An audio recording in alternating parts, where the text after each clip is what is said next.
Muy buenas tardes a todos y todas los miembros de la comunidad CUSEA, de la comunidad universitaria, de la sociedad en general. Sean bienvenidos a una edición más de otro Dialogando con. En esta ocasión le damos la bienvenida a nuestro invitado, el doctor Ricardo Arechavala Vargas, que nos hará el favor de platicar sobre el tema las universidades y el desarrollo de la investigación científica y tecnológica en México. Una agenda de investigación. Doctor Arechavala, muy bienvenido, muy buenas tardes.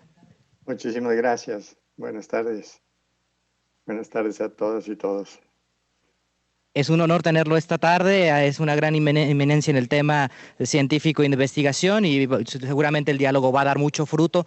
Estamos atentos a todas las preguntas de toda la comunidad CUSEA para poder resolverlas al final de este Dialogando con. Me acompaña este mediodía el director del CIADEIS, el maestro Samuel Cárdenas, quien fungirá como entrevistador este mediodía del doctor Ricardo Arechavala. Maestro, ¿cómo está? Muy buenas tardes. Muy bien, muchísimas gracias, Edgar, y encantado de ahora entrevistar a un gran ponente, el doctor Arechavala. Aparte de también ser un gran amigo, pero es un referente para la universidad. Muchísimas gracias, Edgar. Así es, definitivamente es un referente para la sociedad, es un honor entonces Dialogando con. Y sin más, cedo el uso de la voz al maestro Samuel Cárdenas para que nos presente al doctor Ricardo Arechavala Vargas e iniciemos este diálogo. Bienvenidos y bienvenidas todos. Muchísimas gracias. Primero dar la bienvenida a todos y cada uno de los universitarios, de los alumnos que nos están viendo a través de todas las redes sociales de la plataforma del CUSEA, y me siento muy contento porque el día de hoy, Edgar, que me invitó al rector de la Universidad de Guadalajara, de aquí el rector Gustavo Padilla, y tenemos un gran invitado que me gustaría, antes de iniciar, leerles un poco de su biografía para que lo conozcan y sepan quién es, y sobre todo empezar a interactuar y que ustedes le platiquen, le pregunten todo lo que ustedes quieran al doctor Arechavala. El doctor Ricardo Arechavala Vargas cuenta con un doctorado en la Universidad de Stanford. Posee más de 30 años de experiencia como consultor e investigador en el campo de la pequeña y mediana empresa y de la administración de la tecnología. Es miembro del Sistema Nacional de Investigación y ha realizado más de 120 publicaciones y presentaciones en congresos nacionales e internacionales. Su trabajo de investigación sobre la cultura empresarial y la dinámica en las empresas de base tecnológica abarca desde Canadá hasta Argentina. Es fundador y director del Instituto para el Desarrollo de la Investigación y la Tecnología de la Pequeña y Mediana Empresa, IDIPYME.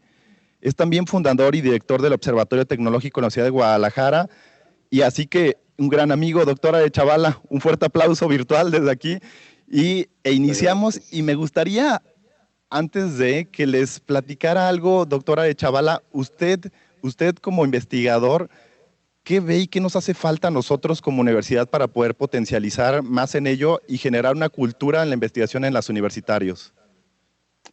A la Universidad de Guadalajara directamente. Así es. Ok. Sí, cómo no. ¿Qué nos hace falta?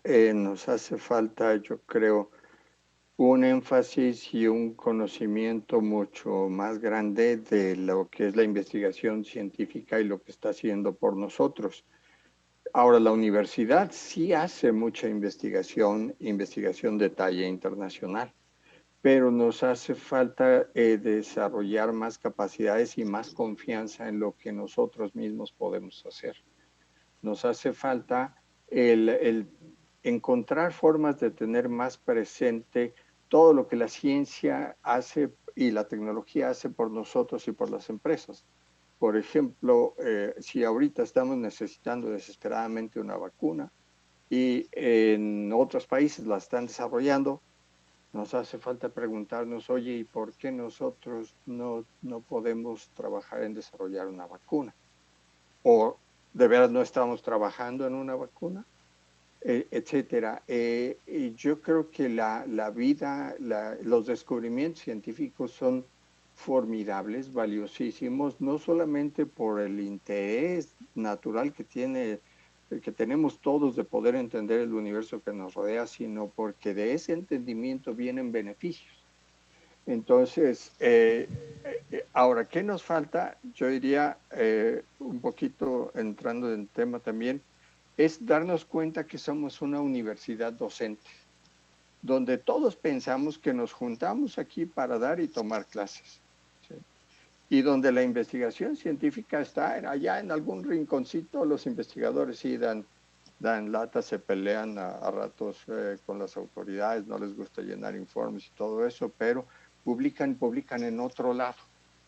Entonces, ¿qué me gustaría ver? ¿Qué nos hace falta? Es que la Universidad de Guadalajara encuentre formas de traer la ciencia, la investigación científica más al estudiante, ¿sí?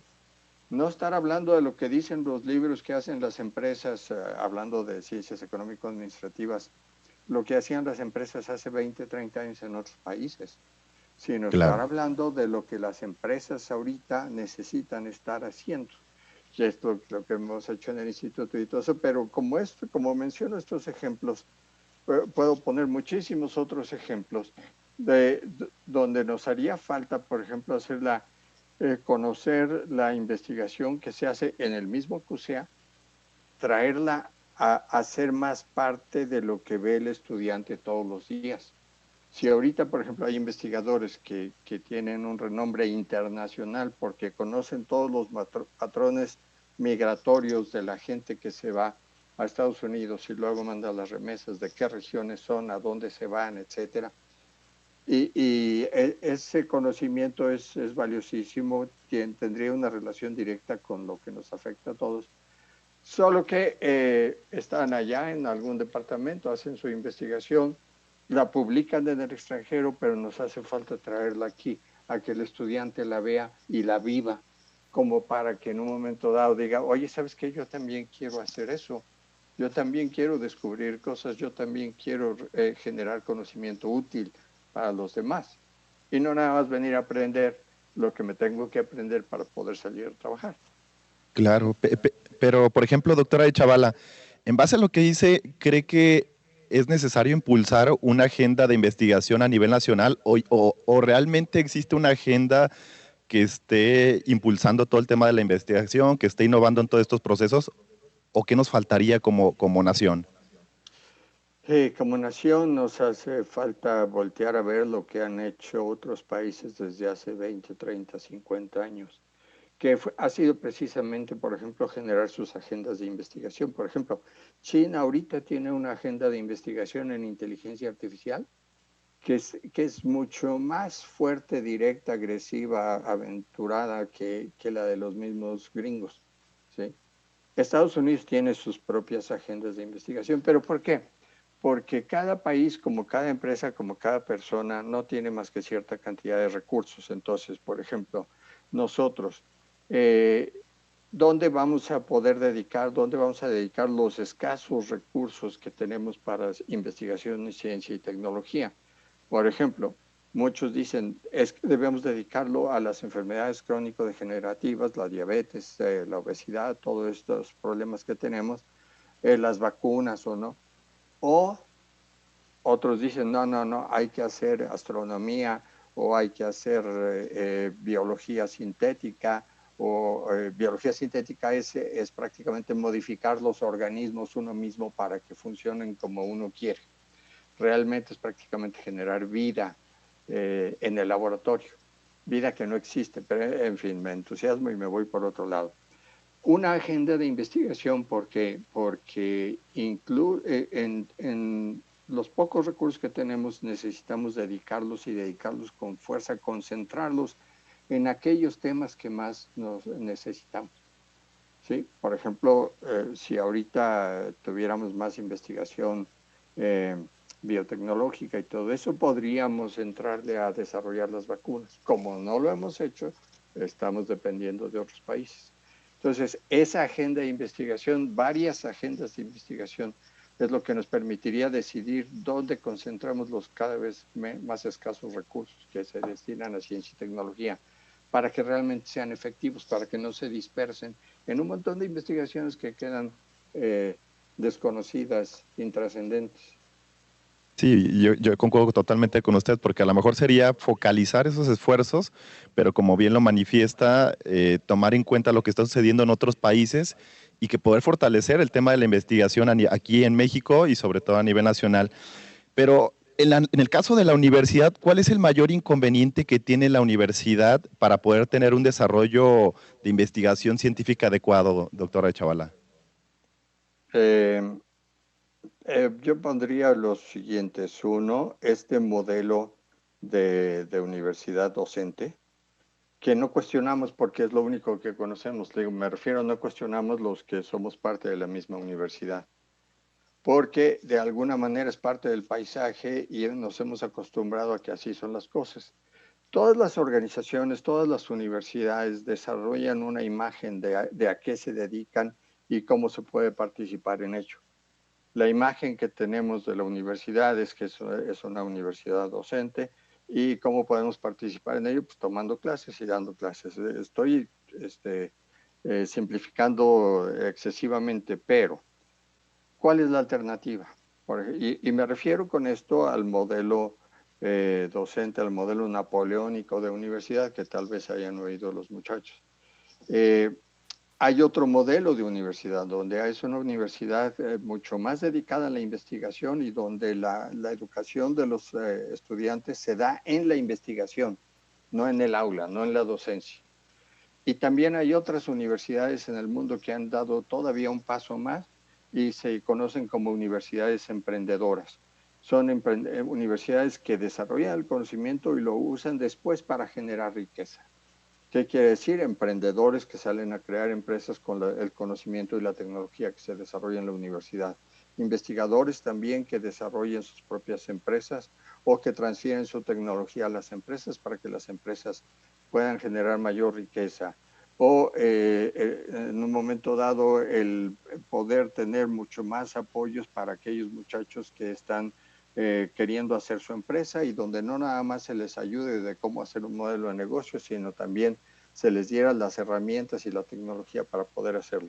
Entonces, ese esquema en el que nacimos y crecimos y vivimos todos es una cadena, una camisa de fuerza mental, porque no nos permite imaginar las cosas hasta que no las veamos en otro lado.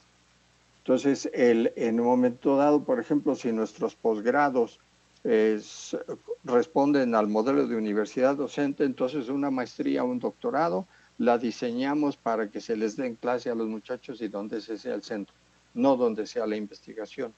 En fin, hay muchísimas cosas. Pero otra parte del problema también es que en México las universidades públicas son organismos públicos descentralizados, que quiere decir que aunque supuestamente tienen autonomía para decidir en qué disciplinas trabajan y en qué disciplinas no trabajan, en realidad tenemos que seguir todos los dictámenes. Por ejemplo, no podemos contratar un solo profesor, un solo investigador, sino es que lo autoricen desde la federación. El presupuesto de estímulo para los investigadores lo controla la federación. La manera como la universidad usa sus recursos y construye o no laboratorios se decide en la federación. ¿Todo por qué? Porque las universidades públicas en México nacieron en ese modelo y también porque eso las convierte en una organización en la que los directivos están más que nada pensando en ser parte de la administración pública, por no decir que convertirse en políticos. Y entonces sus ideas, sus preocupaciones van en ese sentido y en que las cosas sigan marchando, que vaya a la universidad avanzando en lo docente, ¿sí? Porque no tienen otros objetivos y también porque no depende de eso, su propio desarrollo profesional no depende de lo que la universidad logre en investigación, sino en que como administración pública camine bien. Pero bueno, ahí ya es otra esfera. Claro. Pero doctora Chavala, ¿cree en ese tenor que me dice, cree que la agenda de investigación a nivel nacional, hablando de México, se ha perdido un poco en eso que menciona, ¿no? En lo banal, en lo político, en lo público, o a lo mejor en lo que viene posteriormente, en vez de las necesidades que hoy en día aquejan directamente a la sociedad, a los estudiantes y demás? ¿Qué podríamos hacer y qué cree usted? ¿Se ha perdido o no se ha perdido? No se ha perdido, pero ha perdido recursos. La organización de los recursos para poder destinar a las áreas de investigación que son importantes es lo que ahorita, y por desgracia más en este momento, sí se está perdiendo, porque cuando desmantelan los fideicomisos, allá aquel señor no entiende mucho más allá del que si él dice que hay corrupción o no. Pero los fideicomisos son una forma en la que los estados, por ejemplo, determinan cuáles son las áreas en las que necesitan hacer investigación y eso lo toman los fondos mixtos, lo toma CONACYT, lo toman diferentes organismos creados para eso, para decir, ok, ahora vamos a que los mismos investigadores evalúen la calidad de los proyectos que se están proponiendo. Ahora vamos a ver que si en este otro sector necesitamos más recursos o no. Por otro lado, sí en el Estado se está haciendo un esfuerzo bastante fuerte, bastante serio de designar las prioridades estatales a las que hay que dedicar los recursos de ciencia y tecnología. Entonces, sí, no es una agenda, sino muchas agendas, pero son los mecanismos sociales que nos permiten decidir a qué le dedicamos recursos. Y aquí en la universidad, eso sí, se ve que los directivos trabajan peleando hasta con las uñas para defender los recursos que van a la investigación, pero porque están enfrentando presiones para que haya menos investigación y más docencia, ¿sí? Etcétera. Es una pregunta que habría que ir viendo en cada nivel, ¿sí? Si dentro de la universidad está Claro. sucediendo, yo creo que no.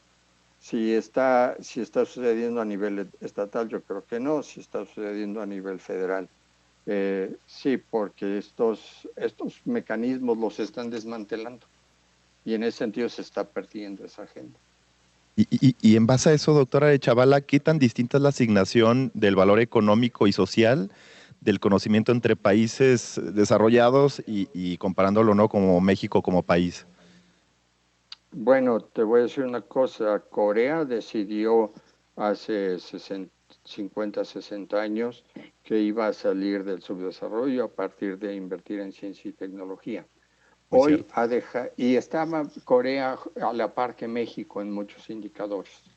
Entonces, Corea ahora gana 3, 4 veces más por cada hora que trabaja un obrero que nosotros y está aumentando. ¿Por qué? Porque el trabajador que cuenta con tecnología, con ciencia y tecnología, puede cortar no con las tijeras, sino con un suaje mecánico. O a lo mejor puede cortar no con un suaje, sino con láser. O a lo mejor puede, además de cortar el pantalón de mezclilla, grabarle con el mismo láser un grabado atractivo para que sea más valioso para el cliente. Entonces, Corea es un caso. China en los 70s, ustedes no estaban aquí, pero en los 70s hubo lo que le llamaron una revolución cultural muy parecida a la 4T, y donde decidieron que todos los investigadores y todos los académicos tenían que salir a las granjas y a las fábricas, y que la ciencia era burguesa y que era la burocracia dorada y que entonces tenían que salirse a trabajar con las manos. Y después de eso se dieron cuenta que la habían regado y tuvieron que dedicarle a ciencia y tecnología muchísimo más que antes, pero ahora después de esto fue en los 90s cuando se dieron cuenta que le habían regado, y entonces de los 90s para acá le invierten tanto a ciencia y tecnología que China está en camino de ser la potencia mundial en tecnologías. Ustedes saben que la red 5G usa tecnología china. ¿Por qué? Porque los europeos y los gringos no tienen la tecnología para operar una red 5G. ¿Sí? Entonces, eso viene a partir de dedicarle dinero, recursos a la investigación en ciencia y tecnología. Y ejemplos, Israel, de ser un país que estaba tratando de sobrevivir como podía frente a guerras continuas y todo eso, ahora es una potencia gracias. Hizo producir el desierto gracias a ciencia y tecnología. Ellos inventaron el riego por goteo y ellos tienen ahora una tecnología que incluso venden a otros países y que viven con un nivel de vida muchísimo mayor a ellos, ¿no? Y podríamos seguir con muchísimos ejemplos. Que hay una relación directa entre lo que un país gasta en ciencia y tecnología, lo que un país invierte en ciencia y tecnología, y su Producto Interno Bruto per cápita. En otras palabras, el nivel promedio de riqueza. ¿sí? Mientras más produce porque usa la tecnología, por ejemplo, para crear vacunas, ¿sí? Mayor es el beneficio social, mayor la salud de sus habitantes y por lo tanto mayor su productividad y por lo tanto mayor su nivel de vida, ¿no? Entonces allí es algo que da una tristeza enorme, que antes de esta administración nunca habíamos pasado arriba de la mitad del 1% en inversión en ciencia y tecnología, ahora vamos para abajo, pero no me quiero poner triste aquí en público, sino la meta era llegar a un 1% cuando otros países andan en el 2, el 3, el 4%, ¿sí?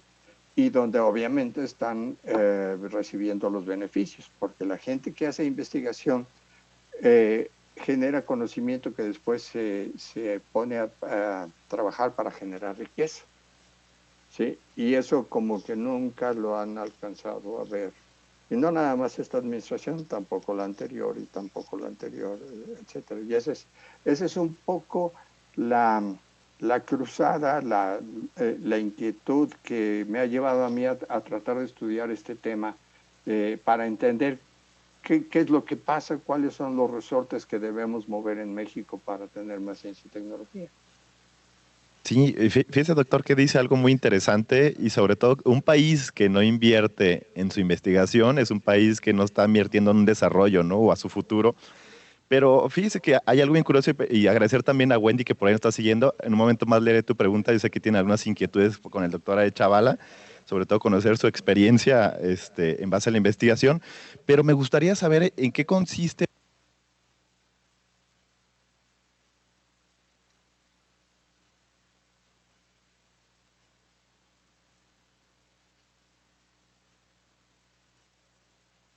Perdón, me está fallando la señal.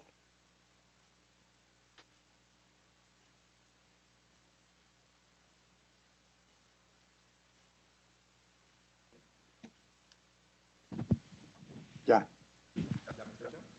Ya los oigo otra vez. Te comentaba por la técnica, voy a cambiar de micrófono.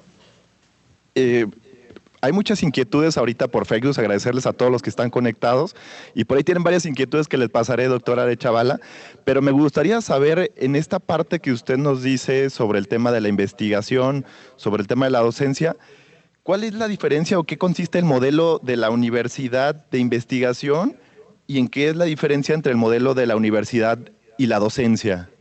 Uh-huh. Digamos, es el énfasis que tiene la investigación por comparación con otras actividades. Las universidades, ahora sí que la retórica universitaria siempre nos dice que tienen tres funciones sustantivas: la docencia, la investigación y la difusión. Entonces, si nosotros pensamos que la docencia es el centro, entonces le enseñamos a los muchachos lo que se sabe. Si la énfasis es en la investigación, entonces formamos a los muchachos para haciendo investigación, ¿sí? No les no les contamos lo que dicen los libros, sino que los sacamos afuera a hacer investigación de cómo resolver problemas de la vida real o cómo resolver problemas científicos. En te lo puedo poner, para no ponerme muy abstracto, en un ejemplo que me tocó vivir. Llegar de una universidad de docencia es llegar del aula a una universidad donde el 90% son aulas, a una universidad donde el 40-50% son laboratorios. Y donde para tú resolver una duda que tienes con un maestro, tienes que ir al laboratorio de astronomía donde se acababan de descubrir los anillos de Urano. Urano también tiene anillos, no nada más Saturno. No se sabe tanto de ellos, pero no son tan vistosos y todo. Pero entonces, ¿qué quiere decir? Que aquellos espacios donde vive el muchacho no son espacios de docencia, no son aulas. La gente con la que tiene contacto el muchacho no es gente que repite nada más lo que dicen los libros, es gente que está descubriendo cosas y que está saliendo en las noticias.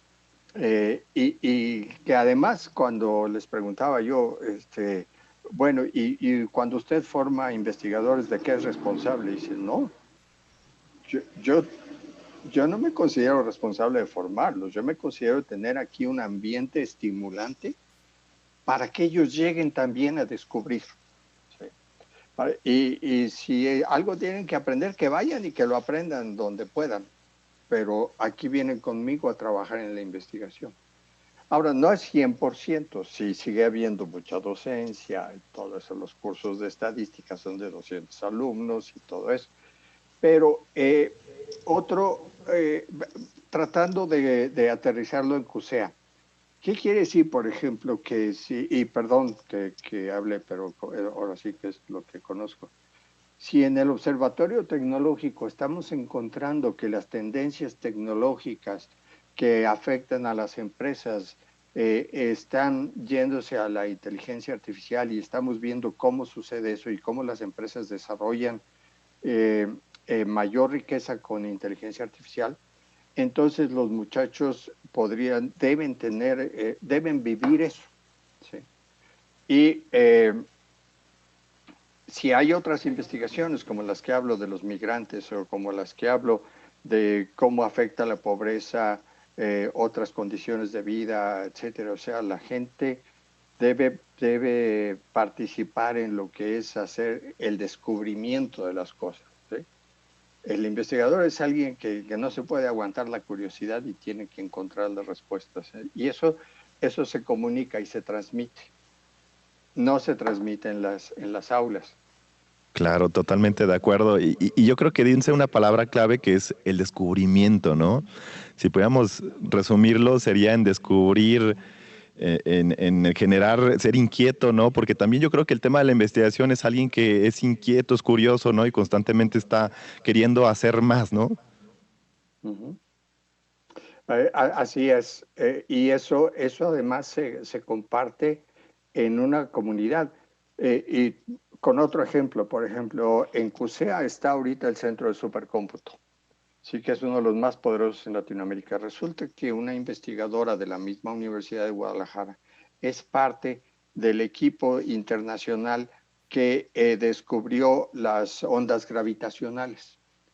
Las ondas gravitacionales son, hagan de cuenta, el sonido de un choque, pero no se da como sonido en el aire, sino vibraciones en el espacio-tiempo. Entonces hay unos instrumentos que construyeron entre varios países y una investigadora de la Universidad de Guadalajara es parte de esos equipos y está utilizando el equipo de supercómputo allí. Ahora, y a lo mejor los estudiantes han de decir, bueno, ¿y eso a mí qué? Pues, o sea, las ondas gravitacionales a mí no me dan a ganar nada o a conseguir un trabajo, ¿sí? Y ahí es donde está la diferencia. ¿Por qué? Porque del trabajo que se hace de las ondas gravitacionales, tarde o temprano viene conocimiento que permite generar riqueza. Como Mario Molina, que estudiaba las reacciones químicas en la atmósfera superior y descubrió unas reacciones que nos permitieron después encontrar que los gases que le poníamos a los sprays tienen un efecto contaminante que destruye la capa de ozono y que esa capa de ozono si está destruida, nos expone más a los rayos solares que generan cáncer en la piel. Entonces, oye, pero ¿qué tiene que ver aquello de las reacciones allá arriba con la riqueza nuestra? Espérate, ¿sí? No puedes saber y entonces tienes que participar, tienes que ser parte de una comunidad que investiga, ¿sí? Que investiga por curiosidad y también que investiga con el objetivo de que tarde o temprano te permita generar riqueza. Pero es cierto, ¿no? Yo creo, como bien lo dice, ¿no? Si hay clúster, si hay ecosistemas de emprendimiento, de innovación, también hay ecosistemas de innovación, ¿no? Y yo creo que todos los que nos están escuchando deben de incorporarse y aprenderle mucho a la doctora de Chavala. Pero sumado a ello, doctora de Chavala, ¿cuál es la dinámica en México y la formación de investigadores al interior de la universidad? Mira, los investigadores, uno como investigador, no le pregunta a su jefe inmediato qué es lo que debe investigar. Uno como investigador tiene la enorme libertad de decir, ah, ok, yo quiero investigar la inteligencia artificial en la inteligencia de negocios, o en la investigación científica misma, o en la migración, o en las empresas, etcétera. Entonces, eso la Universidad de Guadalajara ha sabido lograrlo muy bien. Se respeta cuando perteneces al Sistema Nacional de Investigadores, se respeta eso, se respeta que tú, ¿con quién decides si lo que hiciste está bien hecho? Lo decides con otros investigadores en el mundo, ni siquiera ni el rector, ni el jefe de departamento, el director de división, etcétera. Entonces, ese espacio está bien desarrollado en la Universidad de Guadalajara. Y con eso viene el asunto de que el investigador, aunque trabaja y da clases en una organización donde le pagan su sueldo, en realidad vive del reconocimiento que gana fuera de la universidad. Y eso creo que está muy bien hecho. También se ha logrado mucho en términos de crear espacios y para que los investigadores puedan desarrollar su labor. Nos falta mucho el ligar esa investigación o esos grupos de investigación con el trabajo cotidiano de los estudiantes, pero eso es más complicado porque hay que cambiar muchas reglas de trabajo cotidianas y como decía hace rato, muchas veces la propia universidad no está en libertad de hacerlo. Totalmente de acuerdo. Yo creo que hace falta un poquito más de libertad para que las universidades den ese impulso a la agenda de investigación. Pero antes de continuar, doctora Chavala, tenemos muchas preguntas que nos están realizando y me gustaría saludar a Wendy, a Rubén Castillo, muchísimas gracias, a Raúl Núñez, también que le manda muchos saludos, el doctor Antonio Sánchez, que también le manda muchos saludos, Jonathan Dimitris, Miguel Mondragón, y bueno, y todos los que están conectados de la comunidad de Universidad de Guadalajara y todos también de la sociedad que se conectan y que son fieles seguidores de usted, doctora Chavala. Y Wendy Díaz Pérez pregunta, hablando de su vida como investigador en CUSEA, ¿cómo podría describir su evolución como investigador y los logros que ha tenido en su trayectoria? ¿Qué le ha costado más trabajo? Y le manda un afectuoso saludo. Ya, muchas gracias. Muchas gracias. Sin extenderme demasiado, pues a muchos años. Lo que más me ha costado trabajo fue adaptar. A mí me tocó hacer mi posgrado en la Universidad de Stanford, que es así como que de mayor nivel científico. Regresar al país y darme cuenta de lo lejos que estamos de la ciencia y la tecnología. Fue un choque cultural violento. A raíz de eso empieza uno todas las ideas que yo traía de la investigación que quería hacer y todo eso, diciendo, espérate, primero hay que sobrevivir y entonces hay que trabajar en cosas muy concretas. Empezamos a hacer una investigación sobre la tecnología en las pequeñas y medianas empresas y nos dimos cuenta que los pequeños empresarios, no tienen idea de la tecnología y mucho menos de lo que representa su capacidad para competir. A partir de ahí seguimos haciendo investigación y eso por lo que digo de la necesidad del país, se convirtió en consultoría porque era decirles a las empresas casi de lo más elemental para que pudieran avanzar hacia tecnología y hacia poder competir mejor. Y después de eso ya ha sido el trabajar más con lo que son las empresas de base tecnológica y allí es donde recupero la fe en mi país porque veo muchachos que están trabajando de la manera más bonita y productiva que puede uno pensar, creando empresas a partir de tecnología. Por ejemplo, una estudiante que fue a hacer su doctorado a Inglaterra regresó y ahora tiene una empresa que cobija a 8 empresas que hacen entre implantes de tejidos para diferentes aplicaciones en la gente, hacen inteligencia artificial, etcétera. O sea, el conocimiento se puede poner a trabajar y estas empresas de base tecnológica desde por ahí del 2005 para acá vienen proliferando cada vez más y más. Y allí después creamos el Instituto para la Innovación y Tecnología en la Pequeña y Mediana Empresa y después el Observatorio Tecnológico. Pero ahora no era la pregunta, pero yo ahora lo que estoy haciendo más es ya no tanto todo lo que acabo de decir, sino estoy estudiando cómo la inteligencia artificial se usa para hacer descubrimientos científicos. Cosa que eso ahora sí que como para mí como que lo máximo, ¿no? Tengo 15 años por delante para hacerlo.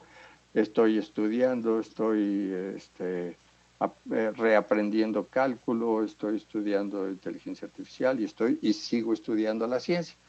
Qué padre escuchar yo, doctora Chavala. Sí, si me dejan, yo me sigo aquí, agarro un montón. No, adelante. Digo, padre, porque yo creo que es un ejemplo para todos los alumnos, los universitarios, investigadores que también nos están escuchando, porque dice algo que es muy cierto, ¿no? Yo creo que me identifico con usted, nunca se deja de aprender y de reaprender, ¿no? Como bien lo dice. Así es, el cálculo lo estudié hace muchos años, se me olvidó y ahorita, claro, me cuesta menos trabajo, pero lo necesito porque la inteligencia artificial es poner la máquina a entender el espacio de la solución que estás buscando a un problema.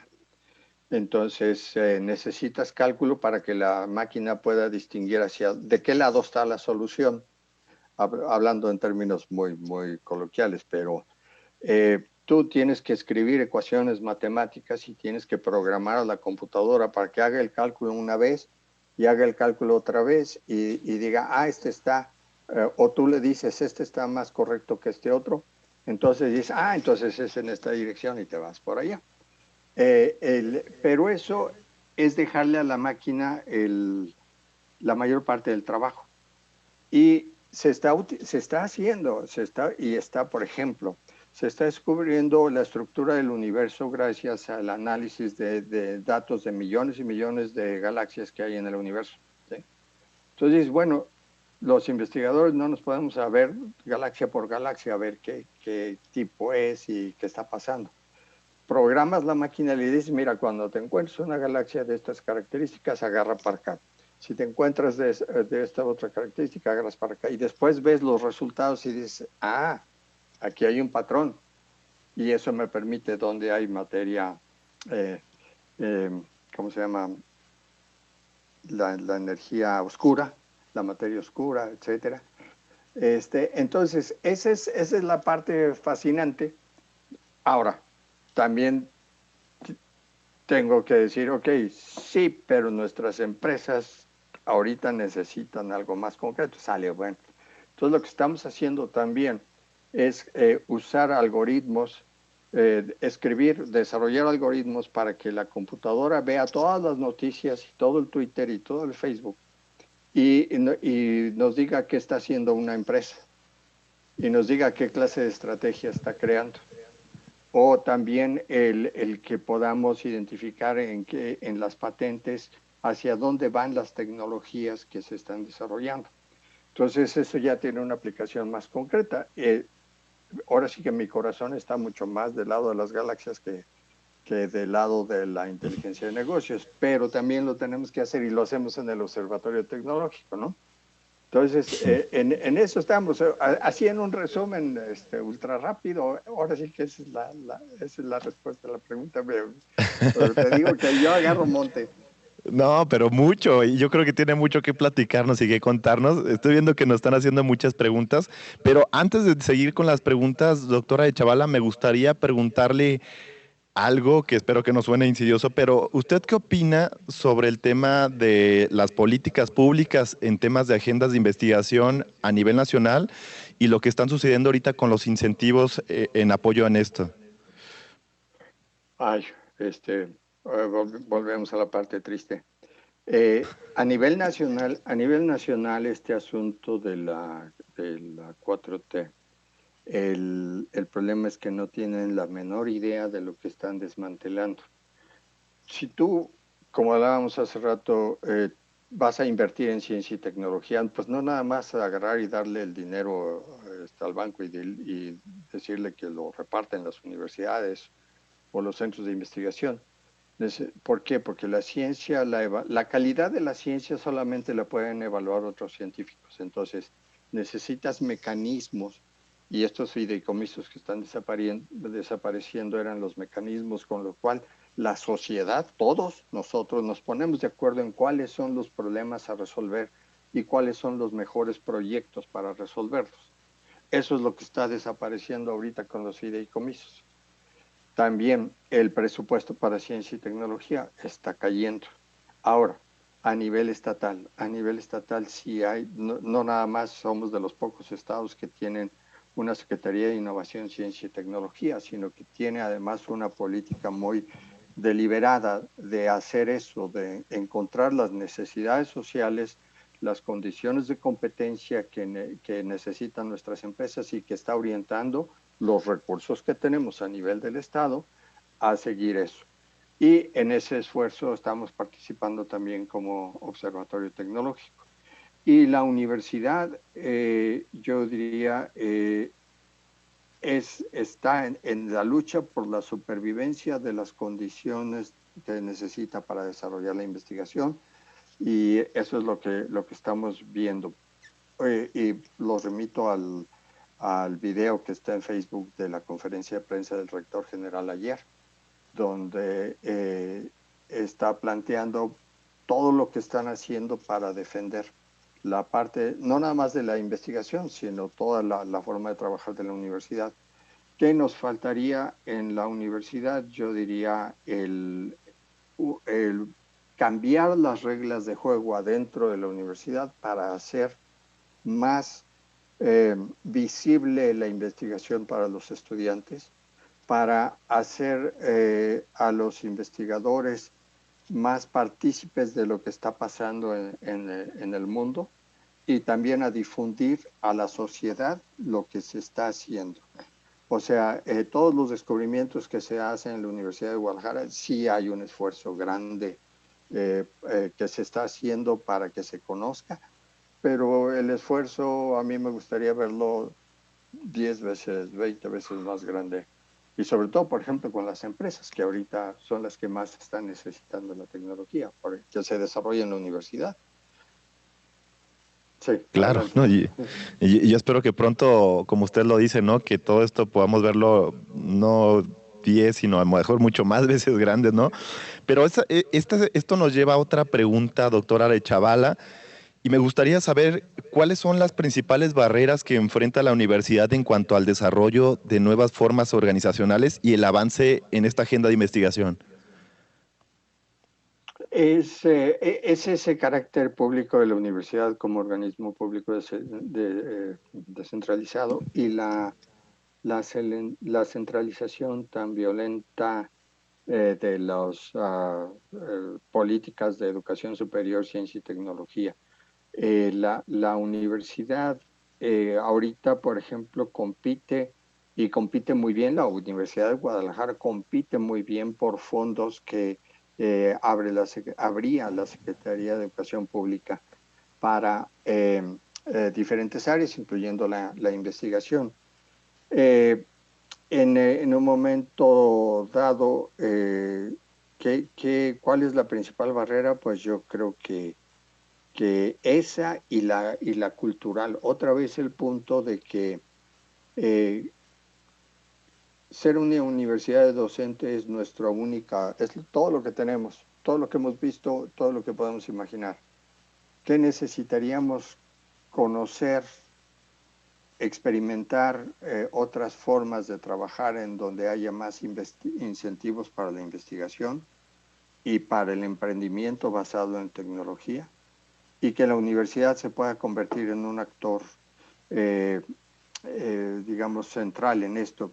¿Por qué? Porque la universidad sí lo hace, pero lo hace luchando contra barreras normativas, burocráticas, administrativas que se le marcan desde el centro.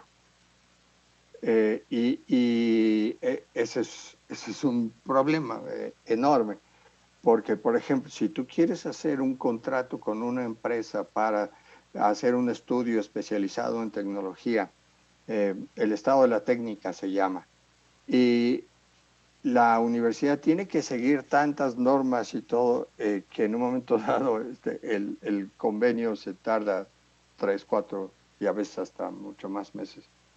Entonces tienes que acabar haciendo las cosas a pesar de eso. Cuando las reglas de juego, si la universidad tuviera mayor libertad para diseñarse a sí misma, se podrían hacer de manera distinta. Pero, por ejemplo, hay ciertas normativas que te marcan desde la Secretaría de Hacienda de cómo debes gastar el dinero de investigación. Y entonces, espérate, o sea, o te cumplo tus requisitos administrativos o cumplo la investigación, ¿no? No sé. Entonces hay que estarlo haciendo a pesar de las cosas. Y ahí sí, las autoridades desde hace mucho tiempo, cuando menos en la experiencia nuestra, y es que sí luchan a brazo partido para abrirnos espacio para que podamos trabajar. Pero si ahorita me preguntas qué barrera tiene la Universidad de Guadalajara para desarrollar más investigación y para hacerla más útil y relevante al exterior, yo diría que es esa.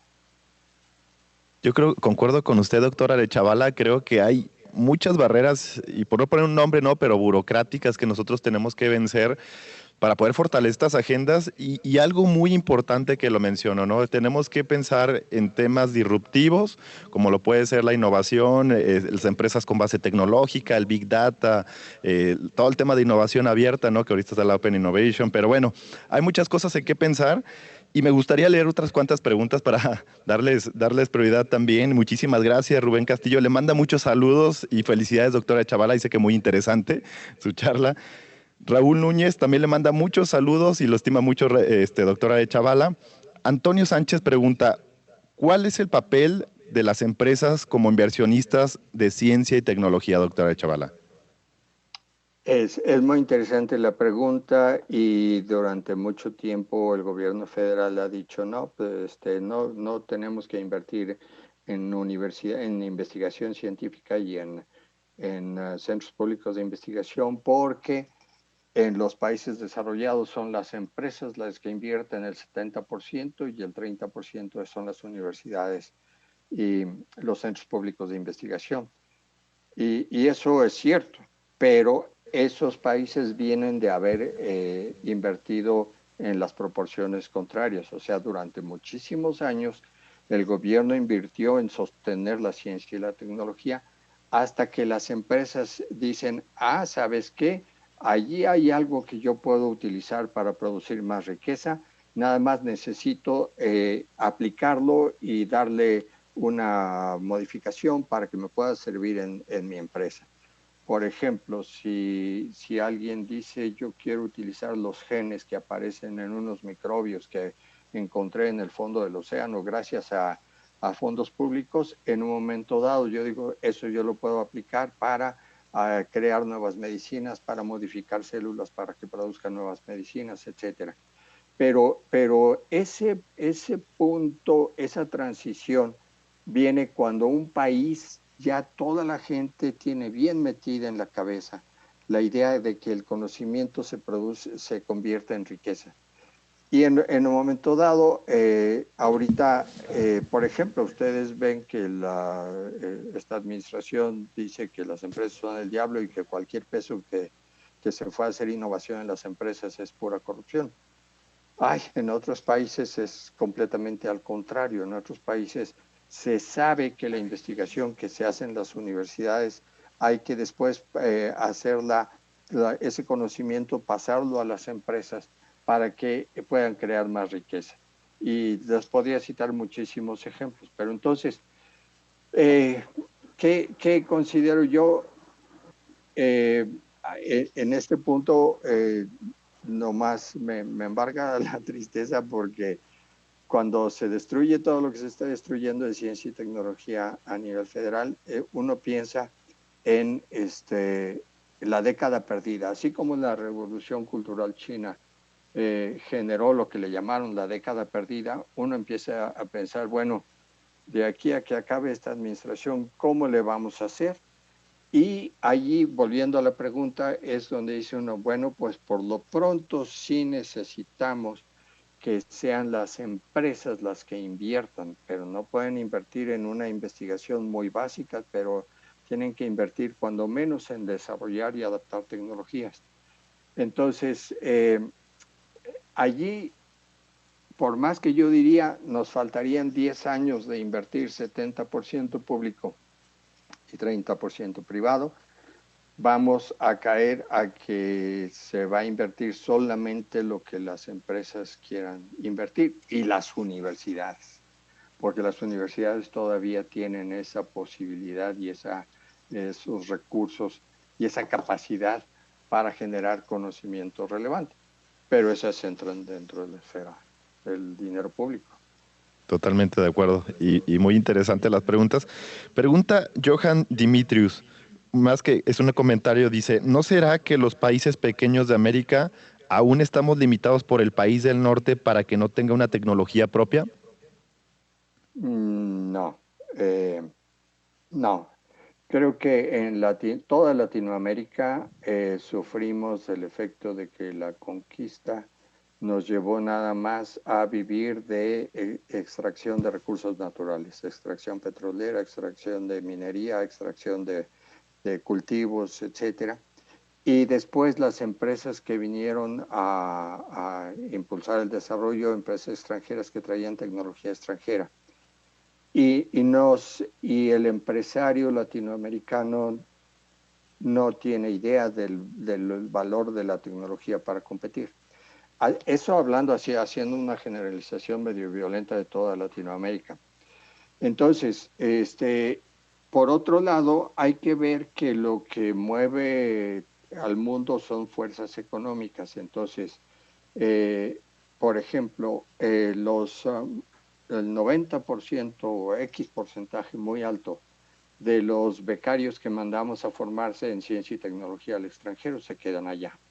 Y eso desde que yo fui a hacer el posgrado. Ya me ardía el alma de ver eso. Pero actualmente sigue siendo cierto. ¿Por qué? Porque esos países dicen, a ver, tú becario, vente, ya llegaste a posgrado, ya traes vocación científica y yo te tu gobierno me va a pagar la beca para que estudies y después, como no tienes cómo regresar, no tienes una buena oportunidad en tu país, aquí te voy a dar trabajo. ¿Qué me gano yo? Pues un investigador donde toda su educación ya quedó pagada, ¿sí? Y él queda productivo aquí y yo lo aprovecho. Y ustedes pueden ver que Estados Unidos tiene una trayectoria muy fuerte, reciente en eso. Ahorita ya se les volteó la tortilla con China porque los chinos están ahora llevándose tecnología. Pero y también otras cosas, las empresas de base tecnológica que surgen en México con mucha frecuencia ven mejores horizontes para trabajar en el extranjero. Entonces, esa es una movilización de recursos económicos, es una dinámica económica y en un momento dado es que culturalmente, como para los españoles, o sea, los españoles nos heredaron una cultura de exportación de recursos naturales. Y no por esto estoy diciendo que les vayamos a exigir que nos den disculpas, ¿no? Sino es parte de su visión del mundo. La visión del mundo de los españoles y los españoles que conquistaron no era una visión del mundo tecnológica, la traían los ingleses. Entonces, nos heredaron todo eso y condiciones económicas donde solo hemos podido vivir de la extracción de los recursos naturales, no de la inteligencia. Muy cierto, doctora Chavala. Y dice Miguel Mondragón, que es una pregunta que va para ello, ¿no? Dice, ¿cómo rompemos la limitante del sistema mexicano donde la innovación, desarrollo, ciencia y tecnología no tienen prioridad? ¿Qué opina de la fuga de cerebros a causa de la falta del nulo apoyo en la investigación? Bueno, fuga de cerebros sí es lo que digo. Yo creo que se necesita una política para lograr lo que propone la pregunta, se necesita una política de ciencia y tecnología a nivel federal muy articulada. Y me vuelvo a los ejemplos de Corea, por ejemplo, hacía planes quinquenales durante 30 años donde decían, se reunían organismos especializados y decían, ok, ahora dónde debemos invertir, ahora cómo hacemos que este conocimiento lo apliquen las empresas, etcétera. ¿Qué quiere decir? Quiere decir, sí, tenemos que seguir mandando gente al extranjero, pero tenemos que después también tener aquí oportunidades para que regresen. Y en eso estamos compitiendo con los países en los que están estudiando. Pero entonces, y para tener buenas oportunidades para que regresen, necesitamos centros públicos de investigación y universidades que les paguen bien y que les tengan infraestructura, laboratorios, etcétera, y que sean universidades y centros de investigación que con buenos vínculos para las empresas, para que en un momento dado eso llegue a quienes producen la riqueza. En fin, y serían muchísimos otros elementos, invertir 5 o 10 veces más en ciencia y tecnología, articular todos los elementos de política pública, desde la ley de ciencia y tecnología de México hasta las cosas que acabo de mencionar, hasta la creación de las agendas nacionales de investigación en diferentes áreas. En fin, es algo muy complejo que tendría que ser coordinado, diseñado a nivel colectivo, pero con mucha inteligencia, ¿sí? Las reglas de juego, de los fondos de trabajo, en fin, muchas cosas. Claro, sí, ¿no? Y como dice bien, las reglas del juego. Doctora Chabela, nos quedan 4 minutos, pero me gustaría decirle y agradecerles a todos los que nos siguen de Latinoamérica. Le mandan saludos también desde Los Mochis, dice Juan Ramón Jiménez Brambila. Saludos desde Los Mochis, doctora Chabela, para que vea que tiene muchos seguidores. Miguel Rodríguez dice, salud, doctor Ricardo. Nos quedan 4 minutitos para poder cerrar. Voy a leer, si le parece, voy a leer todas las preguntas y usted elige cuál quiera responder. Pero dice Miguel Rodríguez, saludos doctor Ricardo, ¿cómo podemos empezar a desarrollar investigación siendo un estudiante de licenciatura? Alex menciona, saludos doctora Chavala, ¿qué tan difícil fue para usted como generar un grupo de consultores para MIPYMES en el IDIPYME? Rubén Castillo Sánchez menciona, ¿qué tan lejos estamos que la inteligencia artificial puede aplicarse en la rendición de cuentas y combate a la corrupción? Y Alejandra Huerta dice, ¿cómo generar conocimiento en la universidad desde la base tecnológica si aún hay inversión pública? La que usted quiera contestar, doctora de Chabela. Me gustaría hablarles más a los estudiantes que representa la primera pregunta. ¿Cómo puedo yo acercarme más a la investigación? Yo creo que yo les diría, ¿saben qué? Busquen. La investigación se aprende dentro de un grupo y se aprende investigando.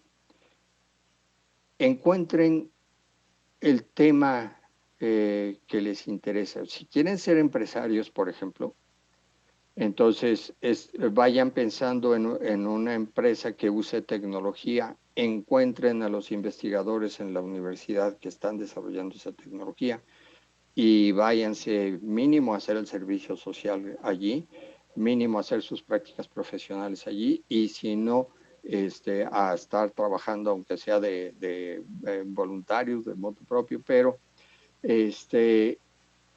dense cuenta que el conocimiento que se genera, que se ha generado en toda la humanidad, por un lado, lo más bonito es descubrirlo, pero por otro lado, está en Internet, en lugar de estar viendo el TikTok. Búsquense alguna pregunta relacionada con lo que, cómo hacer aquello de lo que quieren crear su empresa. Encuentren a los investigadores que trabajan los temas que les gustan. Tengan preguntas.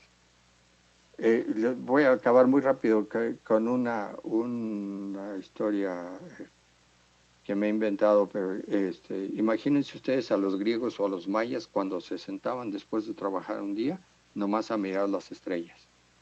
Había unos que nomás miraban, otros miraban y detectaban que algunas estrellas iban cambiando de posición conforme pasaba el año. Había otros que detectaban esos cambios de posiciones y se preguntaban, bueno, ¿y por qué? ¿Sí? ¿Por qué es así? Y había otros que, aparte de preguntarse, empezaron a buscar cómo describir el movimiento de los planetas y llegaron a hacer el primero el modelo copernicano y después el modelo tolemaico y después el copernicano, etcétera, hasta Galileo y demás. El mundo a su alrededor sigue un orden, sigue leyes, son procesos que se pueden entender y aplicar ese conocimiento a gobernar esos procesos y generar riqueza. Entonces, por ejemplo, si yo quiero crear una empresa y digo, pues quiero hacer que los pequeños empresarios puedan cobrar sus cuentas en línea. Pues voy a entender cómo funcionan las computadoras y voy a entender cómo funcionan las finanzas y voy a aplicar. No se queden con el mundo como lo reciben. Si no tienen preguntas, búsquenselas, ¿no? Pero si no pueden encontrar preguntas, entonces no se preocupen, síganle por donde van. Háganse preguntas. De niños todos nos hacemos preguntas, pero la mayoría se nos van olvidando, porque los maestros y los papás nos castigan de una manera o de otra por estar haciendo preguntas. Pero el recuperar la capacidad de hacerse preguntas y no nada más ver las estrellas. ¿Cómo es que un camión puede llevar control de los pasajeros que lo abordan? ¿Y cómo es que puede hacerse algo para dar seguridad a los pasajeros? Y, tienen que ir más allá de lo que ven porque si no, pues que les va a ir muy bien. Pero van a ser del 90% que no tiene idea de lo que pasa. El 9% se pregunta qué es lo que pasa y el 1% hace que las cosas pasen. Si quieren ser de los que hacen que las cosas pasen, háganse preguntas por amor de Dios y júntense con la gente que busca la respuesta. Totalmente de acuerdo, yo por eso me junto con el doctor Arechavala. Creo que es cierto, muy cierto, ¿no? Eres de las personas con las que te rodeas y te van formando. Y ya nada más para cerrar, agradecerle, doctora Arechavala, por el tiempo. Tenemos muchísimas preguntas, prometo enviárselas directamente por WhatsApp para que usted las pregunte ahí, las conteste, perdón, ahí por sus plataformas, sus redes sociales, o búsquenlo directamente aquí en el CUSEA, está en el Edipime. Igual conozcan todo lo que se está haciendo, lo que está haciendo el CIADEIS, lo que está haciendo el rector Gustavo Padilla. Pero bueno, una última frase que yo creo que hace y denota a los jóvenes: no se pregunten qué está haciendo su país por ti, pregúntense ustedes qué están haciendo por su país. Lo dijo John F. Kennedy. Muchísimas gracias, doctora Chavala. Edgar. Gracias a ustedes, buenas tardes. Doctora Arechavala, nos quedamos con muchas preguntas que, como dice el maestro Samuel, se las vamos a hacer llegar tan pronto como sea posible. No me resta más que decirle a la comunidad que la Universidad de Guadalajara y el CUSEA tiene en sus aulas, en sus lugares, investigadores de muy alta jerarquía, lugares como el CIADEIS, como el Observatorio, como el ITIPIME, donde ustedes como estudiantes, como profesores, como académicos, como administrativos, se pueden acercar y hacer muchos proyectos por la sociedad, tanto de nuestro estado como de nuestro país. Invitar a la sociedad del CUSEA a investigar, a no quedarse con ninguna duda y a seguir adelante en todo lo que tengan sus sueños, sus desarrollos y todo lo que puedan hacer, ¿no? Como personas, porque el CUSEA, que es el mejor lugar para el talento, tiene en sus aulas, en sus lugares, muchas oportunidades y muchos lugares para poder hacer las cosas bien y para poder lograr que cumplan sus sueños y se hagan realidad. Doctora Arechavala, no me resta más que agradecerle. Creo que nos quedamos muy contentos. Toda la comunidad está muy contenta con su participación de este mediodía. Quiero de una vez comprometerlo a que hagamos otro dialogando con usted, porque hay mucho más por hacer, y si nos permite el maestro Samuel y usted hacer un programa de divulgación científica con la comunidad del CUSEA. ¿Cómo ven? Claro que sí, ¿no? Me late. Yo encantado. Y Sí. me quedé con muchas preguntas personales también, doctora de Chavala. Es un libro abierto. Pues muchas gracias a ustedes. Y nomás, fíjense lo que preguntan, porque si me preguntan de lo que me entusiasma, yo agarro monte Doctora Arechavala, vamos a cerrar este Dialogando con de este mediodía. El tiempo se nos ha agotado, pero nos quedamos con el compromiso, primero de pasarle las preguntas y después de ver algún proyecto para divulgación científica, cosas de emprendurismo con el maestro Samuel, con el IDIPYME, con el observatorio, con el INE y con el CIADEIS para que podamos hacer todo por la comunidad CUSEA. Les agradezco mucho el favor de su atención. Muchísimas gracias a todas y todos los que nos han acompañado este mediodía. Mi nombre es Edgar Quintanilla y nos vemos el próximo jueves en un Dialogando con más. Muchísimas gracias.